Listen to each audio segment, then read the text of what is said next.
वैसे तो पाकिस्तान अक्सर दुनिया के सामने ऑपरेशन सिंदूर को लेकर झूठ बोलता है और कहता है कि वो भारत पर भारी पड़ा, लेकिन पहली बार पाकिस्तान के राष्ट्रपति आसिफ अली जरदारी ने खुद कबूल किया है कि भारतीय सेना के प्रहार से पाकिस्तान की टॉप लीडरशिप को बंकरों में छिपना पड़ा था।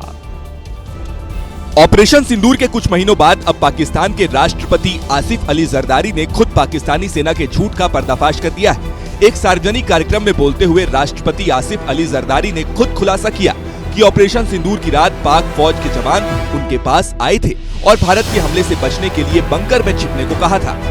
मेरा एमएस इधर ही है, इसने आके मुझे कहा कि सर वो जंग शुरू हो गई है। ये वैसे तो मैंने उसको 4 दिन पहले बोला था कि जंग होने वाली है, मगर उसने मुझे आके कहा कि सर वो बंकर में चले। पाकिस्तानी राष्ट्रपति का ये बयान कबूलनामा है कि भारतीय सेना ने कैसे ऑपरेशन सिंदूर से पाकिस्तान में दहशत पैदा कर दी थी, आतंकी कैंपों को नष्ट कर दिया था और ब्रह्मोस मिसाइल ने पाकिस्तानी एयरफोर्स के तमाम एयरबेस को वेंटिलेटर पर ला दिया था। आपको याद होगा कि ऑपरेशन सिंदूर के बाद प्रधानमंत्री नरेंद्र मोदी ने गुजरात के भुज का दौरा किया था और पाकिस्तान को चेतावनी दी थी कि रोटी खाओ नहीं तो मेरी गोली है ही। बड़ी बात यह है कि मोदी के इस बयान का पाकिस्तान में अभी तक खौफ है। पाकिस्तान को आतंक की बीमारी से मुक्त करने के लिए पाकिस्तान के अवाम को आगे आना होगा। सुख चैन की जिंदगी जियो, रोटी खाओ वरना मेरी गोली तो है ही।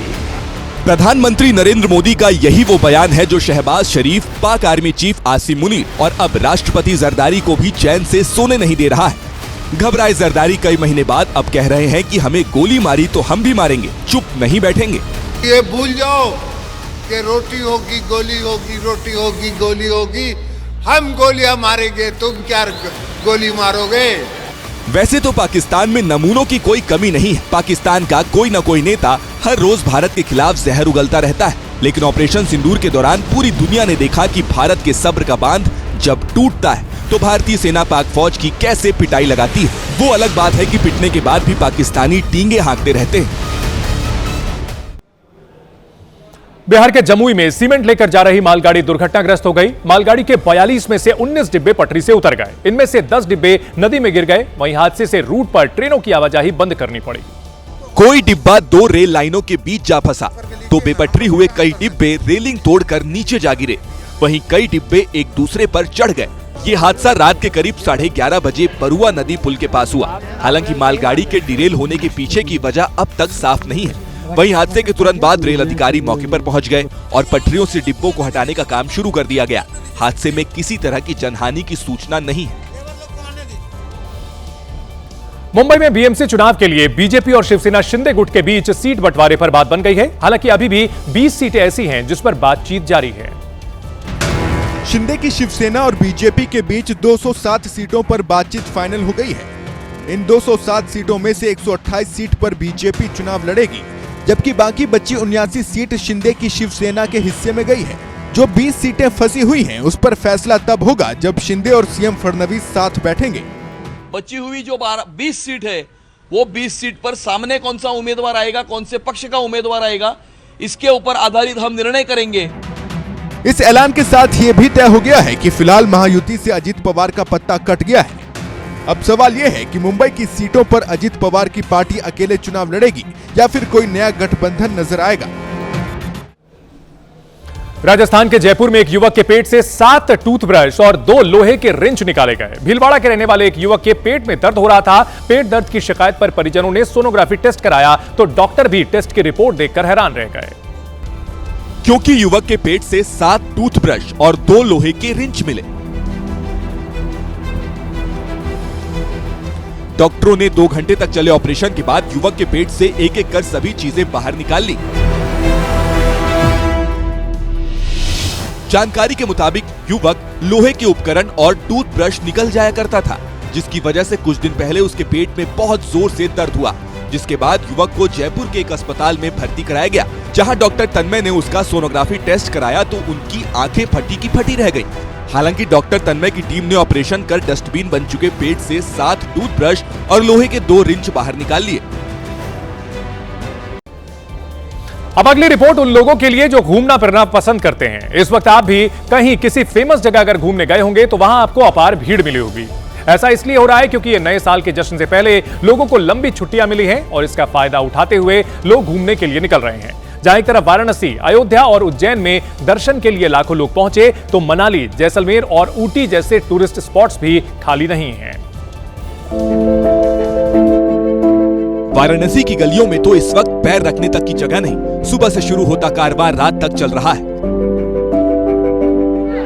श्रद्धालु और पर्यटकों की संख्या आम दिनों की तुलना में 10 गुना ज्यादा है। मंदिर दर्शन की लाइन भी लंबी है। ऐसी ही लाइन अयोध्या में भी दिखी, जहां देश भर से श्रद्धालु राम मंदिर के दर्शन के लिए आए। कन्याकुमारी में भगवान अयप्पा को मानने वालों की भीड़ ने सूर्योदय के वक्त पवित्र स्नान किया। इधर राजस्थान घूमने वालों की भी कमी नहीं। जैसलमेर में किले और रेगिस्तान देखने के लिए देश भर से लोग पहुंचे। बहुत क्राउड है और इस साल मुझे लग रहा है कि सारे इंडिया के लोग जैसलमेर ही आ गए। नए साल से पहले लोग छुट्टियां मनाने शिमला, मनाली भी जा रहे हैं। नए साल के जश्न से पहले ही राजधानी दिल्ली में हुड़दंगियों का आतंक देखने को मिला। आईटीओ से सराय काले खां जाने वाली रिंग रोड में कुछ युवकों ने जमकर उत्पात मचाया, जिसका वीडियो भी वायरल हो रहा है। इन हुड़दंगियों ने न अपनी जान की परवाह की, न दूसरों की। खुलेआम ट्रैफिक नियमों की धज्जियां उड़ाई वो अलग। तेज रफ्तार कारों के बीच एक दूसरे से आगे निकलने की होड़ लगी रही। कई बार तो इन लोगों ने इतने खतरनाक ओवरटेक किए कि लोगों की जान पर बना आए। ये हुड़दंगी कभी कार की सनरूफ पर स्टंट करते दिखे तो कभी विंडो पर।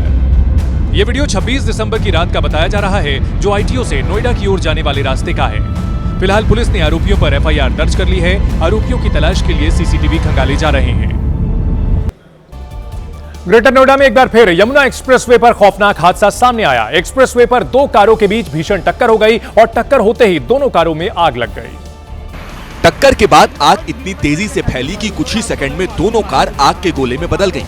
दोनों कारों से आग की ऊंची ऊंची लपटें उठती नजर आईं। वो तो गनीमत रही कि आग फैलने से पहले कार में सवार लोग किसी तरह बाहर निकल गए, जिससे उनकी जान बाल बाल बच गई। वहीं दोनों कार जलकर खाक हो गईं। ये हादसा रबुपुरा इलाके के पास हुआ। बताया जा रहा है कि दोनों कार जेवर से नोएडा की ओर जा रही थी। पश्चिम बंगाल में चुनाव से पहले राजनीति बहुत तेजी से बदल रही है। मुख्यमंत्री ममता बनर्जी की पार्टी टीएमसी को चुनौती देने के लिए हुमायूं कबीर ने ओवैसी की पार्टी के साथ मिलकर चुनाव लड़ने का ऐलान किया है। मुर्शिदाबाद में कथित बाबरी मस्जिद की नींव रखने के बाद हुमायूं कबीर मुस्लिम इलाकों में उम्मीदवार उतारेंगे। हुमायूं कबीर ने दावा किया कि जनता उन्नयन पार्टी आईएसएफ और एआईएमआईएम के साथ मिलकर मुर्शिदाबाद में 17 से 22 सीटें, मालदा में 10 से 12 सीटें और नॉर्थ दिनाजपुर में 6 से 9 सीटें यानी मुस्लिम बहुल क्षेत्र में करीब 40 सीटें जीतने का दावा किया। हुमायूं कबीर ने ममता बनर्जी पर मुस्लिमों को धोखा देने का आरोप लगाया। मुसलमान भाई को एक ही बात बोलूंगी, मुसलमान किसी को और मुस्लिम को गुलामी नहीं करना चाहिए। मुसलमान अल्लाह को गुलामी करना चाहिए। पश्चिम बंगाल की जनता उन्नयन पार्टी के संस्थापक हुमायूं कबीर की मुश्किलें बढ़ सकती हैं। हुमायूं कबीर के बेटे को पुलिस ने हिरासत में लिया। गुलाम नबी पर सुरक्षा में तैनात कांस्टेबल से मारपीट का आरोप है। पुलिस की माने तो हुमायूं कबीर के एक पीएसओ कांस्टेबल जुम्मा खान शक्तिपुर पुलिस स्टेशन आए और शिकायत दर्ज कराई कि घर छुट्टी मांगने पर हुमायूं कबीर के बेटे गुलाम नबी उर्फ रॉबिन ने उनकी बेरहमी से पिटाई की। घटना हुमायूं कबीर के कार्यालय की बताई जा रही है। इस पूरे विवाद पर हुमायूं कबीर ने क्या कहा है, आपको वो भी सुनाते हैं। वेस्ट बंगाल पुलिस का जो सिक्योरिटी है, उनका नाम जुम्मा खान है। वो अचानक मेरा घुस गया, घर में घुस गया।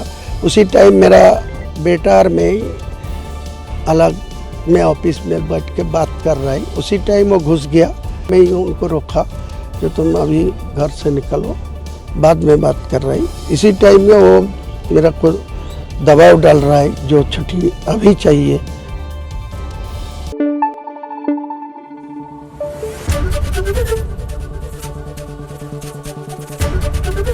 एबीपी न्यूज आपको रखे आगे।